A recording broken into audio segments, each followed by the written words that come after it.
Para po sa pagbabalik tanaw sa UNTV, makipagkwentuhan tayo sa ating mga direktor na naging bahagi ng UNTV. Narito po sa ating studio si Direk Lito de Guzman and of course Direk Dominic Mayli. Good morning, Kuya. Good morning po sa lahat. Yes. Yan. So, Direk Lito. Yes. Nag-compose ka pala ng kanta. Opo, actually 5 yan. Hindi naman kasi every year nagkakaroon kami ng theme song. Hindi kinakaya ng powers. Kaya kung halimbawa meron lang idea si Kuya na sinabi niya na, ito yung task mo, gawa ka ng theme song for ganung year. So, nakakagawa naman po sa awa tulong ng Diyos. Hindi namin alam, direct na meron ka palang itinatagong talent sa pagko-compose ng kanta. Diba? Dumadating lang. Awa tulong ng Diyos. Kumakanta Kumakanta na ako eh. Hindi nyo ba alam? Yan si Renz Verano. Hindi, pinagda niya yung... Ganito si Direk. Ayan yan eh, talagang traveling band yan. Barry Manilow, Direk. Matagal nagstay ni Direk Lito sa Japan. 2 years. Ay, by the way, isa po sa mga original na director po ng GMTV, si Direk Dom Mayli. Hello po. Ito po yung kapatid ni... Kapatid Berwin Mayli. Asawa na lang ni Kit Mayli. Anong year ka nag-start sa UNTV? Ako, UNTV. Simula na nagsimula yung UNTV. 10 years. Nandito na. Wow, 10 years. So, 10 years old ka lang din nun. Napakadaming memories. Siguro, kwentuhan natin. Si Dom ang original na director ng unang morning show sa UNTV. Pilipinas Gising Pilipinas, gising ka na ba? Yan. Una ko ring show. Actually, kasi ganito yan eh. Sige, kwentuhan na natin. Okay. Hindi ko akalain ako magdidirect nung program. Kasi nung excited ako ma-meet si Kuya kasi in-invite nga kami para sa bagong show. Bagong morning show ng UNTV. Unang morning show actually. Tapos brainstorming, ganun na idea. Hanggang basta sabi ni Kuya, itong araw na to mag-start tayo. E-ere tayo. Okay, sige. Nahis namin, backdrop, ayos lahat. Hindi ko akalain na, pinakita lang sa akin ni Kuya yung control room. Sige na, simulan mo na. E-ere na. Parang 5 minutes na lang, e-ere na. Kuya, anong gagawin ko? First time ko pumasok sa control room. Ang dami ko nakita kung ano-ano pinipindot. Talagang wala akong kaalam-alam doon. Pero ang ginawa ni Kuya, sabi niya, panoorin mo ako. So yun lang. So, nag-start ang show. Pinanood ko lang siya. Nag-command siya dyan, camera 1 dyan. Hanggang mag-gap. Tapos sabi ni Kuya, ikaw na dyan. Wow. Bababa na raw siya kasi siya na yung lalaki sa salang eh. So talagang salamat sa Diyos sa pagkakataon dahil simula noon, araw-araw na, every morning, maaga, nandoon na ako. Unti-unti, nakarating tayo dito. Hanggang good morning Kuya. Kasama ko na si Direk Lito, nagsimula kami. Good morning Kuya. Naku, napakadaming memories. Binabato kasi lumipat after Ortigas. Lumipat tayo ng studio sa New Manila. Ayun actually isang malaking bahay. No, yan. Pagka nagkakantahan na sila Kuya, pundahan sa umaga, gitara, tapos tawanan. Bukas kasi yung isang part ng building na tumatagos doon sa kabilang bahay. Binabato kami ng bahay. Nireklamo kami ng neighborhood doon. Sosi kasi yung mga neighborhood doon. Nakita nila, nagdatingan yung mga kasangbahay natin na nagpapatingin sa doktor. Kasi tayo una nagkaroon ng medical mission. Yung totoong medical mission yung libre lahat. So, yung kalsada napupuno ng tao. Yung mga neighborhood doon, ayaw nila kasi masyadong maaga, tapos maingay. Nakakabulabog. Eyesore daw. Oo, eyesore daw yung napakagandang community nga ang New Manila. So nagagalit sila sa Pero salamat din doon sa mga taga New Manila kasi napuwersa tayong lumipat sa mas malaki. Yun. Direk, hindi ko makalimutan yung unang airing natin sa UNTV. Kung maalala mo. Halimbawa, 1 minute na lang, i-airing na tayo. So, naka-ready na. Siyempre, first time pa lang eh. Biglang pumutok yung kuryente. Yung pinaka-kuryente, transformer. Parang 4, 3, 2, 1. Biglang boom, namatay lahat ng ilaw. So, na-delay kami ng minuto ilang. Tagal, bumigay. Hindi pala kaya ng kuryente nung So, bawas kami, patay lahat ng computer sa taas dahil hindi kami makaka-airing. Pero eto tayo ngayon. Lahat sa awa tulong ng Diyos. Siyempre, kami rin ako, kasi I started with filmmaking eh. So wala ako talagang idea sa broadcast, no? Lahat ito sa awa tulong ng Diyos, tapos kay Kuya, talagang nagle-lecture kami on air. Correct. Oo, tatawagin ka. Liga nga rito, direct baba ka rito. Ay, ipaliwanag mo sa mga tao, bakit ano ba nangyari doon sa taas? Bakit late ang balita? Bakit, di ba? Nagsasalita na to, wala pa yung camera. Ano ba nangyari sa inyo sa control? So, talagang learning each day.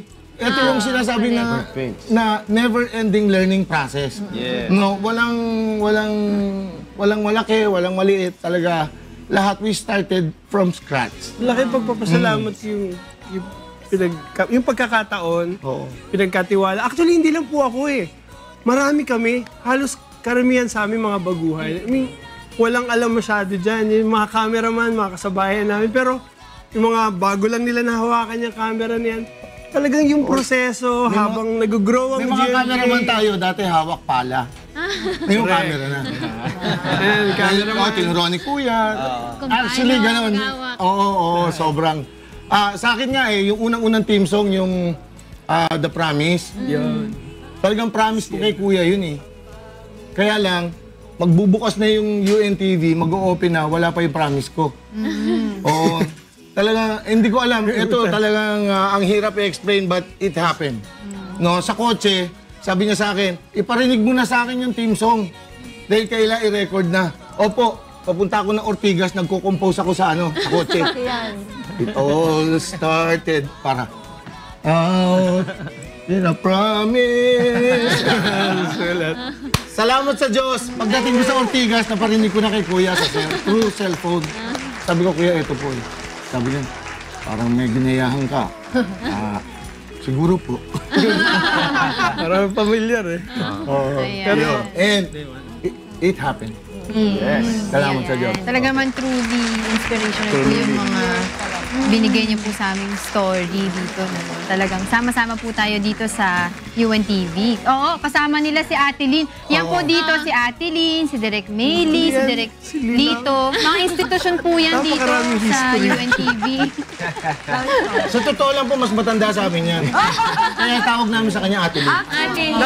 Nauna sa amin yan. Actually, ako kasi hindi UNTV. I started SBN 21 pa. So, siguro more than 10 years na ako, I would say. And katulad lang din ako ng storya nila Direk Lito. I came from the States and mascom ako pero no experience at all. Tapos tinawagan ako ni Kuya, sabi niya, halika, sama ka. Ganun. Parang ganun lang. Tapos nakakatuwa kami nila sis Kit Maylie, kami nila Ate Arlene Rason. Talagang on ka mo, dyan ka, ito ang mic, itong gagawin mo, itong sasabihin mo. Lahat kami nantuto ng ganun lang. At tawa tulong ng Diyos, andito pa rin nga tayo. At patuloy na Bagit ko natuto. lang yung naalala ko kasi, yung bagong umeri yung unang morning show, parang naalala ko basa pa ng pintura yan. Kasama ko yung wife ko, nagpipintura Siya ang kami. Kailangan na ako darating na si Kuya, hindi pa tuyo yung backdrop. Tapos pagpasok, medyo nangangamoy pa yung pintura. Pero kita niyo naman ngayon. Pag sinabi ni Kuyang, era tayo ngayon. Ngayon yun. Mangyayari yun. Tapos ito pinakamatindi doon, naalala ko direct, yung unang-unang hataw balita. So sabi ni Kuya, dapat tong araw na to, magbabalita tayo. Wala pa kaming set para sa balita. So tinitingnan ko yung studio, saan ko lalagay yung set? Anong backdrop ko? Wala talaga ako. Ang ginawa ko, para office kunyari, background, yung office doon sa taas, na napakaliit lang. Tapos, ang background ni Kuya, glass, tapos studio. Parang gano'n, doon ko nilagay yung studio, parang gano'n yung ginawa nun. Tapos nung umeri na kami, nakita ko, naka-reflect pala yung kami dun sa... Kasi may glass sa likod ni Kuya. Kita lahat ng cameraman. Kailangan na, umeri na. Pero, alam niyo yung... hindi and pinush error. ni Kuya eh. Kasi parang, kami parang, naku, may nanonood ba sa amin? Parang, naku, bukas ulit, isa pa, parang araw-araw to, ganito, parang, Oo. parang feeling, ano eh, kung ako lang, pero yung kung hindi kami pinagtsagaan. Yung Sobrang ginawa pong Ano pagtsatsaga sa amin ni tuloy-tuloy. Kuya para matuto doon sa ano. Direct Lito, pakikwento rin kung gaano kalaki yung studio natin nung araw. Kalahati po Kalahati siguro lang nito. nito. Kalahati nito. Kaya, Nagsisiksi ka ng mga cameraman. kaya ang bawat palit ng programa, tao lang nagpapalit. Yung background, isa lang. Yung backdrop, isa lang. Yung Palit malaking lang bilog yung palit. ng UNTV. Oo, correct. Yun lang. Set lang ang Kasi hindi pwede pinapalitan, tsaka mga maraming masyadong ipapalit. Tsaka dati daw nun, narinig ko sa mga kwento, may mga daga pa daw sa masali sa news. Oh, minsan Sabay namin kumakain. Pundahan, sa pundahan. pag natulog ka, pag gising mo, nasa ibabaw, nagpapahinga. Alis ka dyan! Tapos yung ano namin, yung traffic namin, naalala ko si Binks. Oo, si Yung Binks. traffic namin, ilalatag yung mahabang kable hanggang doon sa labas, sa kabilang kanto, para may makita lang na may mga sasakyan na dumadaan. Doon na kami magta-traffic na kami yan. May microphone siya, haba ang kable niya. Actually, dapat tatlo kami dito eh. Ayun yung isa, oh. Oh, si Direk Isang Jubel. pioneer na director ng UNTV, ah. Si Direk Jubel, andyan, oh. Direk Pasok mo Jubel, dito! Pasok kami. mo dito yan! Ayan. Pasok mo dito yan! Yan Actually, yung tatlo kami. mahilig magkuha. ng Ay, mas picture matanda eh. sa atin to. Eto, mas matanda sa amin to. Eto, mas matanda sa amin. po kami. Dito, ah. Dito. Dito ka. Mahihain mo. Mahihain din si Direk. Mahihain to, eh. Ang problema, wala kang mic. Kaya tayo. Yan ang gumagawa ng ano pag nasisira yung camera. Oo, eto lahat. Eto Siya lahat. lang nakakaalam pa paano ayusin. Ayan siya. Isa to sa mga nakakasahan sa UNTV.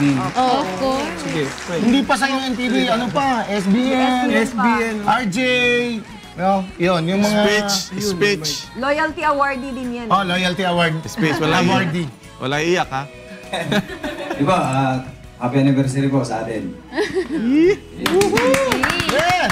Man of few words to si Direk Jubel. Si Kuya po ang lahat ng dahilan natin. Nandito po kami. Ayan. Ayan, talaga. Pero tingnan nyo naman ngayon, saan na tayo papupunta? Wala naman tayo ibang pupuntahan kundi. 18 floors? Diba? Pataas po palagi. Pataas tayo, diba? Wala po noon, laging pataas. Wala pong bumababa.